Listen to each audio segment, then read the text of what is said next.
जो सुएज है उसमें 99.9% वाटर है और 0.1% इम्प्योरिटीज़ है।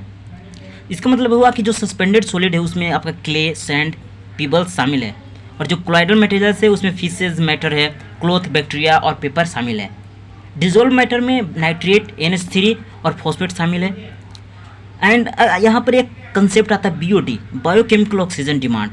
इससे ये हमें हेल्प करता है to estimate amount of biodegradable organic matter in sewage water, कि स्वेज वाटर में कितना अमाउंट में बायोडिग्रेडेबल ऑर्गेनिक मैटर शामिल है।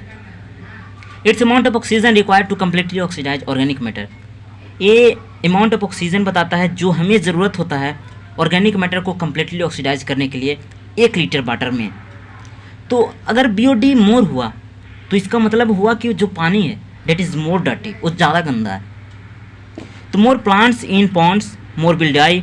तो अगर BOD किसी, मान लीजिए लेक या किसी तालाब का पानी बहुत ज़्यादा गंदा है तो उस कंडीशन में क्या होगा कि more plant in pond more will die to digest it, more bacteria comes so reduce O2 in pond या लेक्स। यानी जहाँ पर भी BOD बढ़ जाता है ना, उस कंडीशन में प्लांट ज़्यादा मरते हैं एंड उस प्लांट को खाने के लिए, डाइजेस्ट करने के लिए बैक्टीरिया आते हैं और इस तरह से जो ऑक्सीजन का जो डिमांड है वो रिड्यूस हो जाता है, उतना अमाउंट में ऑक्सीजन नहीं मिल पाता यहाँ पे।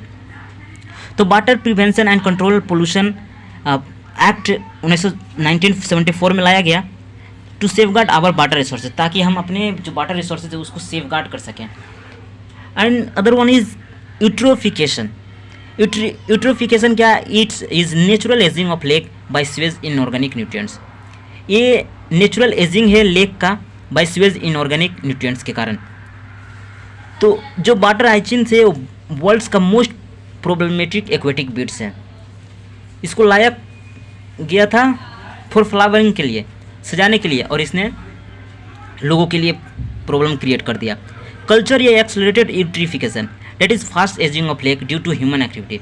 यानी जब लेक का एजिंग जो ह्यूमन एक्टिविटी के कारण होता है, दिस इज़ कॉल्ड कल्चरल और एक्सेलरेटेड यूट्रिफिकेशन। एग्जाम्पल के लिए यूकोनिया water hyacinth, terror of Bengal. Algal bloom के कारण वाटर क्वालिटी तो डिटोरेशन होता है, साथ ही फिश मोर्टेलिटी भी यहाँ पर इंक्रीज कर जाता है। एल्गल ब्लूम का मतलब हुआ excessive growth of alga, alga का एल्गी एक्सेसिव ग्रोथ हो जाना एल्गी का। कॉज है smell, bad colours, toxic chemical harmful to humans and other animals. So O2 in water decrease हो जाता है due to large amount of nutrients in water. And ये भी एल्गल ब्लूम का भी कारण क्या है? Large amount of nutrients in water, water में लार्ज अमाउंट में न्यूट्रिएंट्स का पाए जाना। Water based from